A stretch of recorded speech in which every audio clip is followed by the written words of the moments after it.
From Milton by William Blake.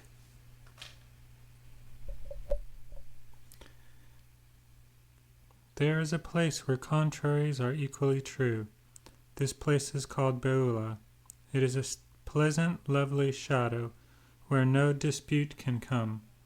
Because of those who sleep, into this place the sons and daughters of Olalan descended. With solemn mourning into Beulah's moony shades and hills. Weeping for Milton, mute wonder held the daughters of Beulah, enraptured with affection, sweet and mild benevolence. Beulah is evermore created around eternity, appearing to the inhabitants of Eden around them on all sides.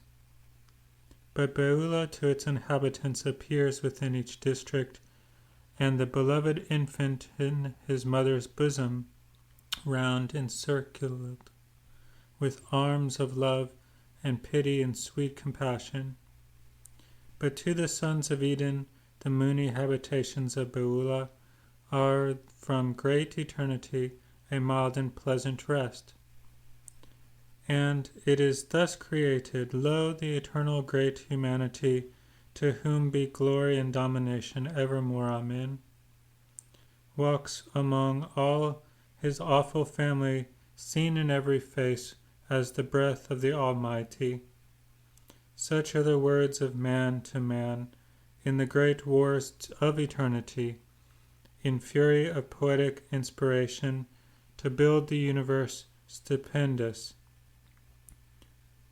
Mental forms creating, but the emanations trembled exceedingly, nor could they live, because the life of man was too exceedingly unbounded. His joy became terrible to them. They trembled and wept, crying with one voice, "Give us a habitation and a place in which we may be hidden under the shadow of wings.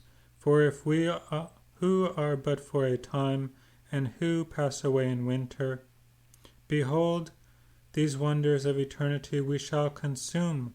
But you, O our fathers and brothers, remain in eternity. But grant us a temporal habitation. Do you speak to us? We will obey your words, as you obey Jesus, the eternal, who is blessed forever and ever. Amen." So spake the lovely Enantharmon, and there appeared a pleasant mild shadow above, beneath, and on all sides round.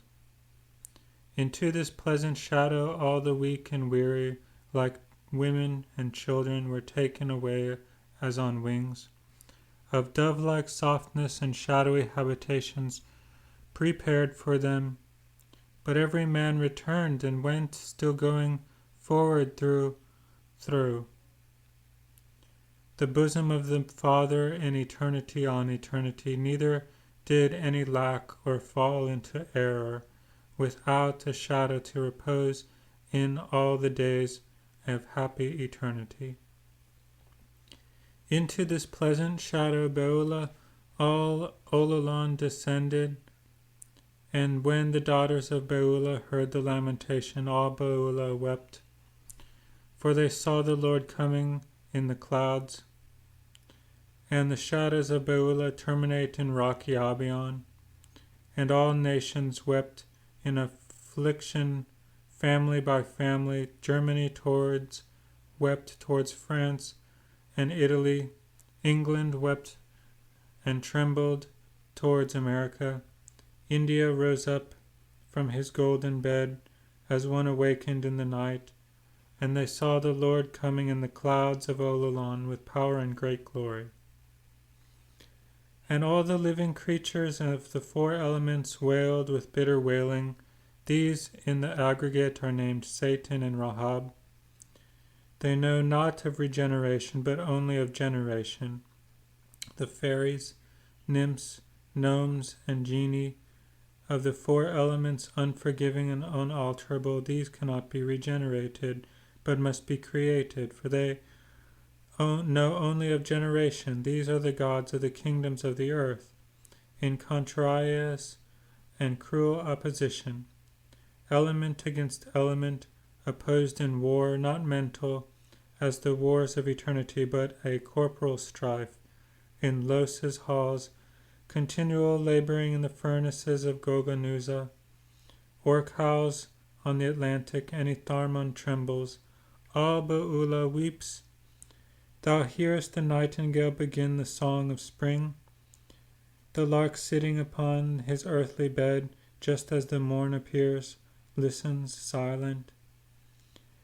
Then springing from the waving cornfield, loud he leads the choir of day, trill, trill, trill, trill, mounting upon the wings of light into the great expanse, re-echoing against the lovely blue and shining heavenly shell. His little throat labors with inspiration. Every feather on throat and breast and wings vibrates with the effluence divine.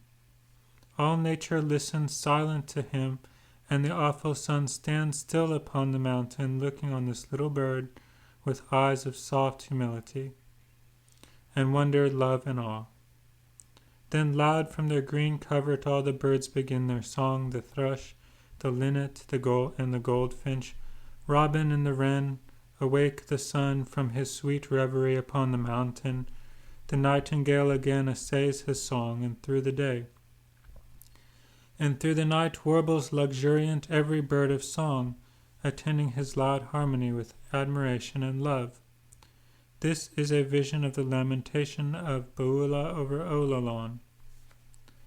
Thou perceivest the flowers put forth their precious odors, and none can tell how from so small a centre come such sweets, forgetting that within that centre eternity expands its ever-opening doors, that Og and Anak fiercely guard.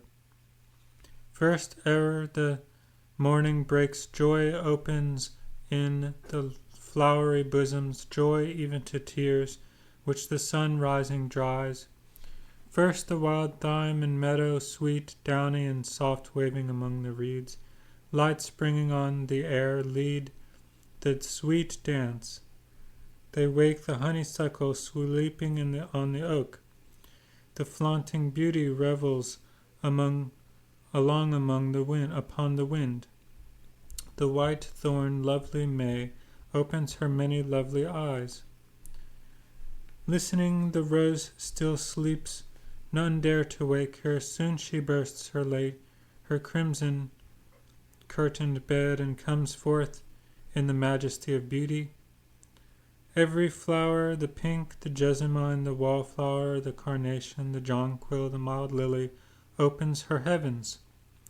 Every tree and flower and herb soon fill the air with an innumerable dance. Yet all in order, sweet and lovely, men are sick with love. Such is a vision of the lamentation of Beulah over Ollalon.